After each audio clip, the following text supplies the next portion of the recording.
அன்புக்குரியவர்களே, அஸ்ஸலாமு அலைக்கும். நம்மள பல பேர் கேட்கறது உண்டு, உள்ளத்திற்கு அமைதி வேணும், கிடைக்கிற சம்பாத்தியத்தில் பரக்கத்து வேணும், நிம்மதி வேணும். எப்பொழுதுமே ஒரு விதமான இருக்க நிலை உள்ளத்துலையும் இருக்குது, முகத்துலையும் இருக்குது. அதெல்லாம் நீங்கணும். ஏதாவது வழி இருந்தால் சொல்லுங்களேன் அப்படின்னு நம்மள பல பேர் பல நேரங்களில் ஒன்று நமக்கு நாமே கேட்டுக்கிறோம், அல்லது நமக்கு நெருக்கமானவர்களிடத்தில் அதுக்கான தீர்வுகளை தேடி நிற்கிறோம். அதற்குரிய அழகிய வழியை தான் ஹசரத் அண்ணல் முஹம்மது ஸல்லல்லாஹு அலைஹி வஸல்லம் அவருடைய அன்பான தோழர், சஹாபாக்கள் ரொம்ப முக்கியமான இடத்துல உள்ள ஹசரத் அப்துல்லாஹ் இப்னு அப்பாஸ் ரலியல்லாஹு அன்ஹு சொல்கிறாங்க. அதை தான் இந்த காணொலியில் சொல்ல போகிறேன். உங்களுக்கு பிடிச்சதுன்னா இந்த காணொலியை நீங்கள் சேவ் பண்ணி வச்சுக்கோங்க. உங்களுக்கு பிடித்தமான நண்பர்களுக்கு, நீங்கள் யாருக்கெல்லாம் நலவை நாடுறீங்களோ அவங்களுக்கெல்லாம் இதை ஷேர் பண்ணுங்கள். அவங்களுக்கும் இதை நீங்கள் தெரியப்படுத்துங்க. இதன் மூலம் அவர்களுக்கு ஒரு தீர்வு கிடச்சிதுன்னா அதில் உங்களுக்கும் நன்மை உண்டு அப்படிங்கிறத மறந்துட வேண்டாம். பிடிச்சா பலருக்கு இதை நீங்கள் பகிர்ந்துக்குங்க. வாருங்கள், நாம் காணொலிக்குள்ளே போகலாம். ஹஜ்ரத் சையதுனா அப்துல்லாஹ் இப்னு அப்பாஸ் ரலியல்லாஹு அன்ஹு அவர்கள் சொல்லக்கூடிய ஒரு ஹதீஸ் நாம் பார்க்கிறோம். ஹஜ்ரத் அப்துல்லாஹ் இப்னு அப்பாஸ் ரலியல்லாஹு சொல்கிறாங்க, இன்னலில் ஹசனாத்தி, ஒரு மனிதன் நன்மையான காரியம் செய்தால், அந்த நன்மையான காரியம்னா என்ன நான் சொல்லிடுறேனே. தொழுகிறார், ஐங்கால தொழுகை தொழுகிறார், சரி விடுங்க, அதை தாண்டி அது கடமை. அதை தாண்டி கூடுதலான நஃபிலான வணக்கங்கள், உதாரணமாக வச்சுக்கோங்க, காலையில் துஹா தொழுகிறாரு, சரி. அது போக கூடுதலாக அல்லாவை திக்ரு செய்கிறாரு. அவருக்கு என்ன திக்ரு செய்யணுமோ தெரியுமோ அதை தான் சொல்கிறாரு. சுப்ஹானல்லாஹ் தான் தெரியும், அல்ஹம்துலில்லாஹ் தான் தெரியும், அல்லாஹ் அக்பர் தான் தெரியும், சொல்லிக்கிட்டே இருக்கார். அதுக்கடுத்து இஸ்திக்ஃபார் செய்கிறாரு.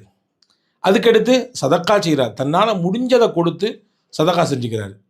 அதுக்கடுத்து யாருக்காவது ஏதாவது உதவிகள் ஒத்தாசைகள் செய்கிறாரு.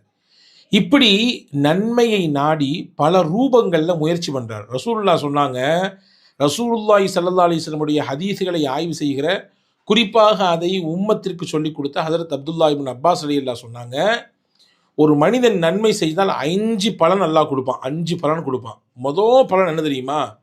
அவருடைய உள்ளத்தை ஒளிமயமாக மாற்றுவான். உள்ளத்தில் ஒரு விதமான இறுக்கம் இருக்காது. எப்பொழுதுமே மன அழுத்தத்தோடு கஷ்டத்தோடு இருக்க மாட்டார். உள்ளத்தில் ஒரு ஒளியை, ஒரு பேரொளியை அல்லாஹ் கொடுப்பான். ரெண்டாவது என்ன தெரியுமா? அவருடைய முகத்திலே அல்லாஹ் பொலிவை தந்து விடுவான். முகம் பிரகாசமாக இருக்கும், முகப்பொலிவோடு இருக்கும், இறுக்கமான முகம் இருக்காது. ஒரு விதமான பீதி அடைந்த நிலையில் அல்லது ஒரு விதமான பதட்டத்தோட முகத்தை பல பேரை பார்க்க முடியுதா இல்லையா? அந்த மாதிரிலாம் இருக்காது.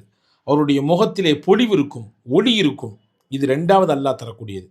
மூணாவது சொன்னாங்க, உடலுக்கு அல்லாஹ் சக்தியை கொடுப்பான், நோயை விட்டு பாதுகாப்பான், உடலுக்கு ஆற்றலை தருவான். நன்மைகள் செய்வதின் வழியாக அல்லாஹ் உடலுக்கு ஆற்றலை தருவான். இது அல்லாஹ் கொடுக்கக்கூடிய மூணாவது பலன். நாலாவது என்ன தெரியுமா? ரொம்ப முக்கியமானது. இந்த உலகத்தில் இன்றைக்கி எல்லாரும் நம்ம தேடுறது, நம்ம என்ன சம்பாதிக்கிறோமோ, என்ன நம்ம கையில் வருதோ அல்லாஹ் அதில் பரக்கத் செஞ்சிருவான். எப்போங்க பரக்கத் செய்வான்? நல்ல நீங்கள் விளங்கணும் அன்பான சகோதரர்களே, அருமை தாய்மார்களே.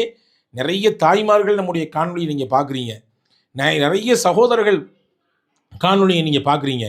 அல்லாஹ் ரிசுக்கில் பரக்கத்து செய்யணும்னு நீங்கள் ஆசைப்பட்டா நிறைய நன்மைகள் செய்யுங்க, நிறைய நல்ல காரியத்தில் ஈடுபடுங்க, அல்லாஹ்வை திக்ரு செய்யுங்க, உங்களால் முடிஞ்ச திக்ரை செய்யுங்க. அல்லாஹ்வுக்காக வேண்டி நன்மையான காரியங்களை யாருக்கு செய்து கொடுக்க முடியுமோ செஞ்சு கொடுங்க. அல்லாஹ் அதன் மூலமாக மறைமுகமாக உங்களுக்கு ரிசுக்கில் அல்லாஹ் பரக்க செஞ்சுட்டே இருப்பான். நீங்கள் நினைக்கலாம், என்னுடைய இந்த மாதத்துக்கான வரவு இவ்வளவு தானே, எப்படி ஓட்ட போகிறேன்னு தெரியலையே, குடும்பத்தை எப்படி நான் ஃபீஸ் கட்ட போகிறேன்னு தெரியலையே, எப்படி நான் இந்த முதல்ல முடக்கியிருக்கேனே, அடுத்த கட்ட வரவுக்கு எதிர்பார்த்து தானே என்னுடைய பிஸ்னஸே ரன் ஆகிட்டு இருக்குது, அதில் ஏதாவது முடக்கு நிலை வந்துடுமோ நீங்கள் யோசிக்கலாம். ஆனால் நாம் செய்யக்கூடிய நன்மை இருக்குது பாருங்கள், நமக்கு வரக்கூடிய ரிசுக்கில் அல்லாஹ் பரக்கத்தை கொடுத்துருவோம் அதன் மூலமாக.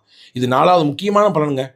அஞ்சாவது ரசூலுல்லாஹி ஸல்லல்லாஹு அலைஹி வஸல்லம் சொன்னாங்க, மக்கள், ஹஜ்ரத் இப்னு அப்பாஸ் ரலியல்லாஹு சொன்னாங்க, மக்கள் மனங்களிலே அல்லாஹ் அவரை பற்றி நல்ல அபிப்பிராயத்தை ஏற்படுத்திடுவான், மக்கள் மனங்களில் அங்கீகாரத்தை கொடுத்துருவான். இந்த 5மே நன்மைகள் செய்வதன் மூலமாக கிடைக்கக்கூடிய பலன் அப்படின்னாங்க இப்னு அப்பாஸ் ரலியல்லாஹு. சரிங்க, நன்மைகள் செஞ்ச 5 நல்ல பலன்கள் கிடைக்குது, தெரிஞ்சுக்கிட்டோம். சரி, நன்மைகள் செய்யலை, ஒருத்தர் தப்பாக செய்கிறாரு, நிறைய பாவங்களில் ஈடுபடுறாரு, அப்போ அவருடைய நிலைப்பாடு என்ன அப்படிங்கிற கேள்வி உங்களுக்கு எழுது தானே? அதை பற்றி தெரிஞ்சுக்கணும்னு ஆசைப்படுறீங்க தானே? இன்ஷா அல்லாஹ் தொடர்ந்து பாருங்கள். அடுத்த காணொளியிலே நான் ஒருவர் நன்மையை விட்டுவிட்டு தீமையான காரியங்களை செய்தால், அல்லாஹ் தடுத்த விஷயங்களை செய்தால் என்னென்ன மாதிரியான நெருக்கடிகளை அவர் உலகத்திலே சந்திப்பார் என்பதை உங்களுக்கு தருகிறேன். இது உங்களுக்கு பிடித்திருந்தால் மீண்டும் ஒரு முறை நினைவுபடுத்துகிறேன், உங்களுக்கு தெரிஞ்ச மக்களோட இதை ஷேர் பண்ணிக்கங்க.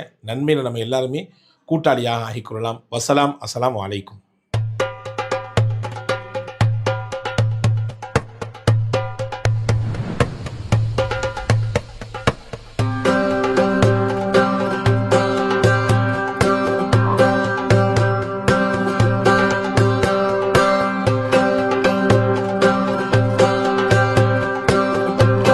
Kareem's Biryani Paradise at Liberty and Catering Services, கோடம்பாக்கத்தின் அறுசுவை அடையாளம்.